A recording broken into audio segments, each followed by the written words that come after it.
السلام علیکم ناظرین، پروگرام میں خوش آمدید کہتے ہیں۔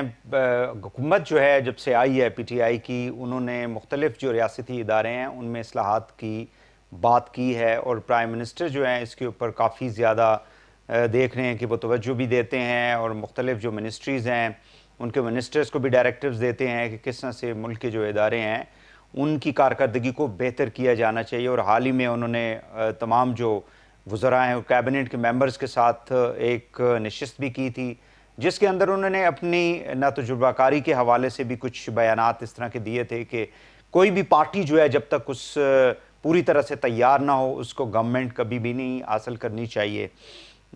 ہمارے جو ادارے ہیں کافی زیادہ ان کے اندر پی آئی اے ہے، اسی طرح سٹیل میلز، اسی طرح ریلویز، اسی طرح باقی ادارے ہیں جس میں تقریباً 1000 ارب سے زیادہ جو حکومت کے خزانے سے پیسہ چلا جاتا ہے، کیونکہ ان کی جو کارکردگی ہے وہ بہتر نہیں ہے۔ حال ہی میں پرائم منسٹر آف پاکستان نے کچھ فیڈرل منسٹرز کی پورٹ فولیو کو چینج کیا، جس میں شیخ رشید صاحب کو ریلوے سے انٹیریئر میں لے آئے، اور جناب اعظم سواتی صاحب کو ریلوے کی منسٹری جو ہے وہ سونپی گئی ہے۔ اس وقت ہمارے ساتھ موجود ہیں۔ بہت شکریہ اعظم سواتی صاحب، آپ نے ہمیں ٹائم دیا۔ سب سے پہلے آپ کی منسٹری کی طرف بھی آتے ہیں، پہلے سیاسی سوال کر لیتے ہیں۔ ایم کیو ایم کو کیا مسئلہ ہے؟ ان کی جو کمٹمنٹ آپ نے ان کے ساتھ کی ہیں وہ پوری کیوں نہیں کی کہ وہ پریس میں آ کے باتیں کر رہے ہیں اور اب کہتے ہیں جی کہ اب عوام میں جائیں گے؟ ایم کیو ایم نے کدھر بھی نہیں جانا انشاءاللہ تعالیٰ۔ جو اگر ان کے تحفظات ہیں اور وہ سینسس سے متعلق ہیں تو انشاءاللہ تعالیٰ جو ہے ان کے ان تحفظات کا پاس رکھا جائے گا۔ قانونی اگر اس کے اندر جو ہے کوئی سکم ہے، دشواری ہے، تو انشاءاللہ تعالیٰ ان کے ساتھ بیٹھ کے بات کریں گے۔ اس کی وجہ یہ ہے کہ یہ کاروباری مسائل نہیں ہیں، یہ لوٹ مار کا مال نہیں ہے کہ جس کے اوپر جو ہے وہ ہے کہ ہمیں بھی لوٹ مار کا ایسا جو دیا جائے۔ جس طریقے سے اپوزیشن کے 11 نوسرباز جو ہے ملے ہوئے ہیں اور اپنے ملک کی اس نیا کو ڈبونے کے لیے تیار ہیں۔ میں نے تو ایک چھوٹا سا سوال اس لیے کیا تھا کہ پی ڈی ایم جو ہے وہ روڈوں کے اوپر ہے، اس کی حالت کیا ہے؟ وہ ایک ڈیفرنٹ ڈیبیٹ ہے، there are lot of differences with in the P D M, اور ان کی مطلب جو بیسک ایجنڈا ہے اس کے اوپر بھی ان کی آپس میں جو ہے اتفاق رائے نہیں پایا جاتا۔ ایم کیو ایم کا اس لیے بات کی ہے کہ وہ آپ کے اتحادی ہیں، ان کے ووٹوں سے آپ کی گورنمنٹ کھڑی ہے۔ اب میں آ جاتا ہوں آپ کے ریلوے منسٹری کی طرف۔ مجھے یہ بتائیے گا کائنڈلی کہ ظاہر ہے آپ نے ابھی چند روز ہی ہوئے ہیں، کچھ بریفنگز آپ نے لی ہوں گی، کتنا خسارہ ہے اس وقت ریلوے کا؟ سر یہ 5 مہینے کا جو ہے تقریباً کوئی 17.5 ارب جو ہے یہ اس وقت کے لاسز ہیں۔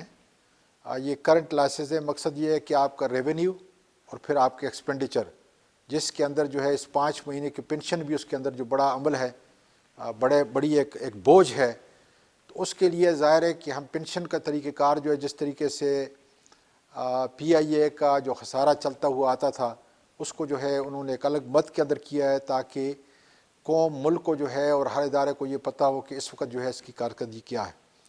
انشاءاللہ تعالیٰ جو ہے میں آپ کو وہ سوکھ کے ساتھ کہہ سکتا ہوں، اس اعتماد کے ساتھ، کہ یہ 6-7 دن جو میں اسٹڈی کر رہا ہوں، اور اب بھی میں لائبریری میں تھا، مجھے یقین ہے کہ اس کو ٹرن اراؤنڈ کرنے میں، اگر پینشن کا مسئلہ جو ہے میں ایک سائڈ پہ رکھ لیتا ہوں تو بہت ساری چیزیں جو میں نے ایک سائن کیا ہے پرائم منسٹر کے ساتھ کہ اس 6 مہینے آئندہ 6 مہینے کے اندر جو ہے انشاءاللہ تعالیٰ یہ اکامپلشمنٹ جو ہے وہ ریلوے کی ہوگی۔ سوائی صاحب مجھے یہ بتائیں کہ شیخ رشید صاحب was looking after this ministry since this PTI took over the power. مجھے یہ بتائیں کہ جو انہوں نے کام کیا پچھلے 2 سال اور تقریباً 5 ماہ بنتے ہیں جتنے بھی بنتے ہیں، ڈو یو تھنک کہ آپ اس سے آگے لے کے چلیں گے؟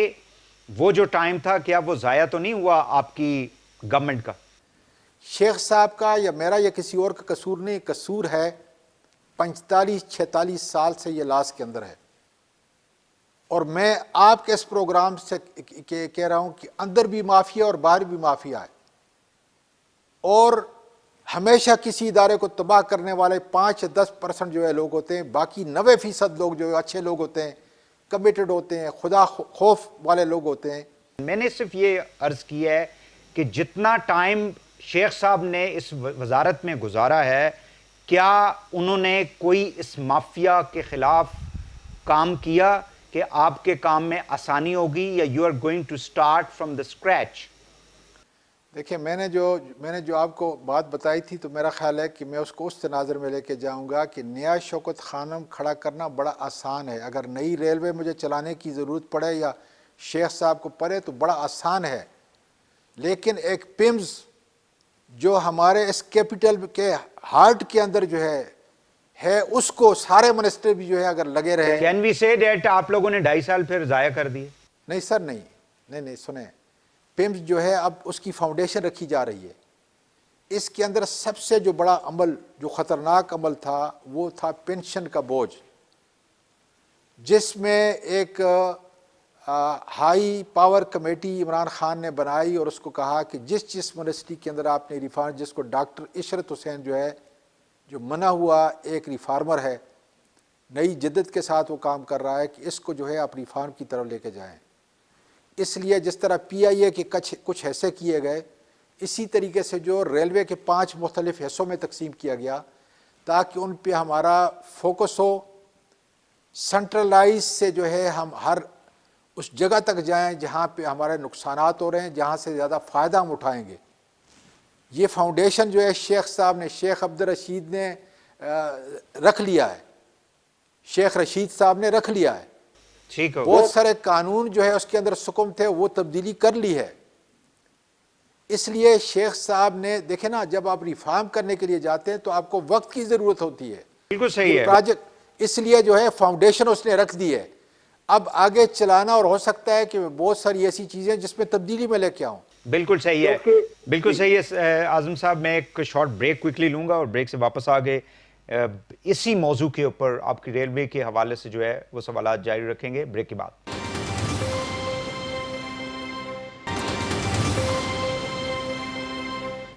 Welcome back. اعظم صاحب کائنڈلی مجھے یہ بتائیے گا کہ جس طرح سے اسٹیل ملز کے لوگوں کو گولڈن ہینڈ شیک کے ذریعے ریموو کیا گیا ہے, ریلوے منسٹری کی سچویشن کیا ہے ملازمین کے حوالے سے, آپ لوگوں کی پالیسی کیا ہے؟ میں نے ساری مینجمنٹ کو اور جتنے بھی مزدور تھے بالکل ایک واضح سچائی کی بنیاد پہ کہا کہ اگر آپ لوگ میری مدد کرو گے تو انشاءاللہ تعالی ہم اس کو ایک وائبل ادارہ بنائیں گے. جس طریقے آپ نے اس کے بیانیے کے اندر, بنیاد کے اندر آپ نے یہ کہا کہ 1.3 ٹریلین روپیہ اس غریب ملک کا یہ سرکاری ادارے جو ہے کھا رہے ہیں, جس میں ریلوے جو ہے وہ پیش ہے, پی آئی اے, ریلوے, اسٹیل مل, یہ سارے. تو میں نے کہا رستہ ایک ہے کہ یا تو ہم بند کر دیں اسٹیل مل کی طرح اور ملک کا کم از کم خسارہ تو ختم ہو جائے نا, اور یا یہ ہے کہ اگر آپ اور میں ہمت کرتے ہیں, میں آپ کی بات مانوں اور آپ میری بات مانیں, تو ہم اس کو ایک اچھا ادارہ جو ہے, پرافٹیبل ادارہ, اس کو چلانے کا ایک ہی ہے کہ یہ ریلوے میرے ملک کی امانت ہے اور اس کو ہم کمرشلائز طور پہ جو ہے چلائیں گے. مجھے پرائم منسٹر کی طرف سے پوری طرح آزادی ہے. اسی طریقے سے میں نے ایک مانیٹرنگ ٹیم جو ہے اس کو ڈیوائز کر رہے ہیں, ہر ایک چیز کو میں فوری طور پر, یہ نہیں کہ میں سالوں سال لگاؤں گا, آٹومیشن کی طرف جا رہے ہیں. ہر ایک ورکشاپ آپ کی جو ہے اسکرین کے اوپر ہوگی, ٹچ ٹون کے اوپر.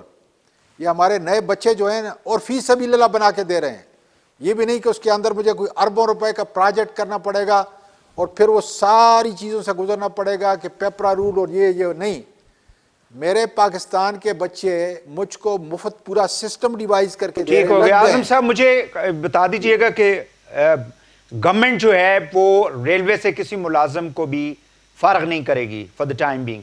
ہیومن ریسورس آپ کا سب سے بڑا ایسٹ ہے, اس کو میں یوٹیلائز کروں گا انشاءاللہ تعالی, لیکن ہر ایک کی کیرٹ اور سٹک جو کام کرے گا رہے گا.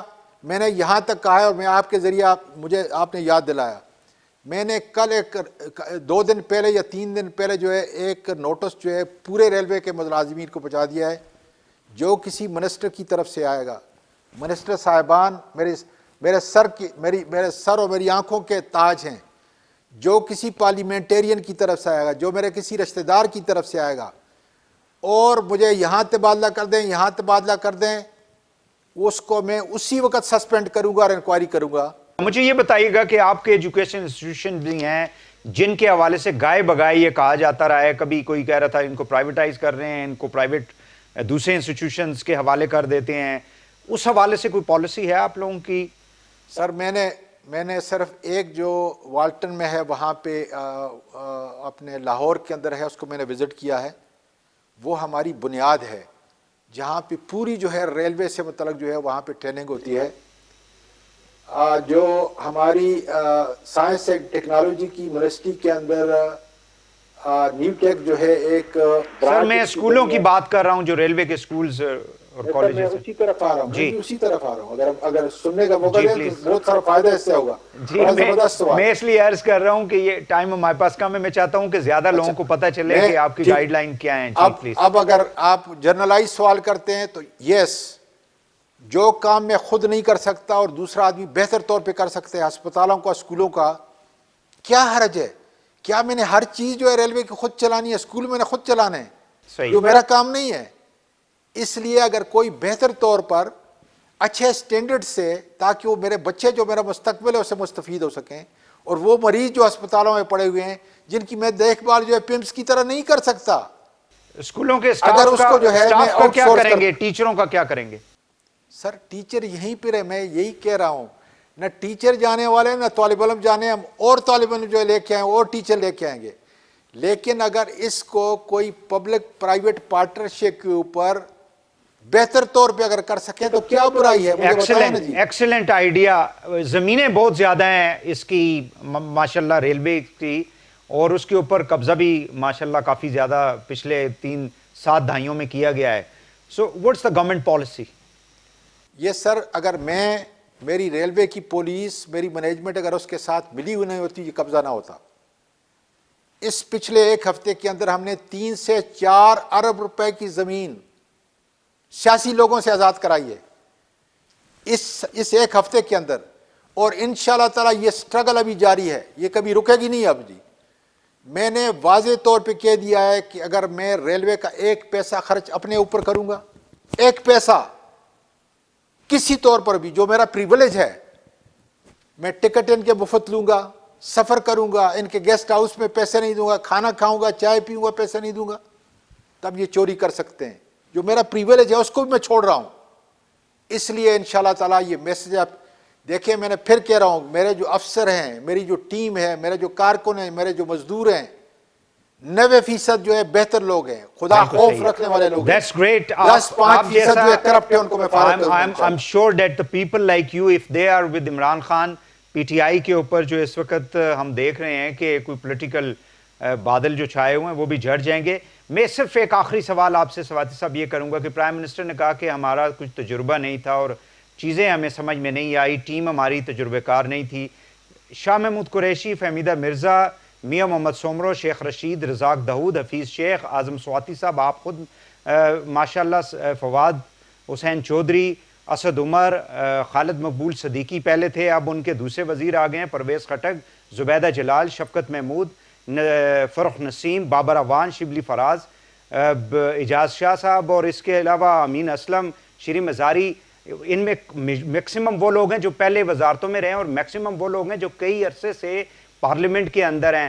مجھے یہ بتائیں کہ چند لوگ ہیں، مراد سعید ہو گیا، شہریار ہو گیا، علی محمد خان ہو گیا، یہ بھی لوگ پچھلی اس کے پارلیمنٹ کے اندر they were part of the different committees of the parliament. تو کس قسم کے ایکسپیرینس لوگوں کی ضرورت ہے آپ کے پرائم منسٹر کو؟ دیکھیں، انہوں نے جو بات کی ہے اس تنازع، پہلی بات تو یہ ہے کہ انہوں نے جو بات کی ہے وہ سچائی کی بنیاد کے اوپر ہے. اور انہوں نے کہا کہ انہوں نے جس پیرائے کے اندر کی نا، اس کا بالکل 180 ڈگری جو ہے لوگوں نے اس کا، یا میڈیا نے اس کو بالکل الٹا کر دیا. انہوں نے ایک مثال دی ہے صرف کہ ایک اچھا سسٹم جو ہے امریکہ نے ڈیوائز کیا ہے. میں 25 سال سے وہاں رہا ہوں، اس لیے میں جانتا ہوں. میں اپنی جو ہے اس کے متعلق یہ کہہ سکتا ہوں کہ جو بات جس پہ رائے کے اندر کی ہے بڑی زبردست ہے. کہ وہاں جو بائیڈن دیکھیں کتنے سال وہ کانگریس مین رہا، کتنے سال سینیٹر رہا، کتنے سال گورنر رہا، اسی طریقے سے سارے جی اس اتنے بڑے ایکسپیرینس کے بعد بھی ان کو 2.5 مہینے تک پڑھایا جاتا ہے، ہر ایک چیز ان کو دکھائی جاتی ہے. پھر حکومت کی جو اس وقت کی پالیسی ہوتی ہے اس کے متعلق جو ہے ان کو بریفنگ دی جاتی ہے ڈے ٹو ڈے بیسس کے اوپر، اور تب جو ہے وہ آ کے ٹیک اوور کرتے ہیں. کوئی برائی نہیں ہے، ایک اچھا میسج جو ہے عمران خان نے دیا ہے. 2.5 سال ہو گئے ہیں سر، 2.5 مہینے نہیں ہوئے. میں وہ بات نہیں کر رہا جی، میں یہ کہہ رہا ہوں کہ انہوں نے کہا ہے کہ جب بھی کوئی گورنمنٹ آئے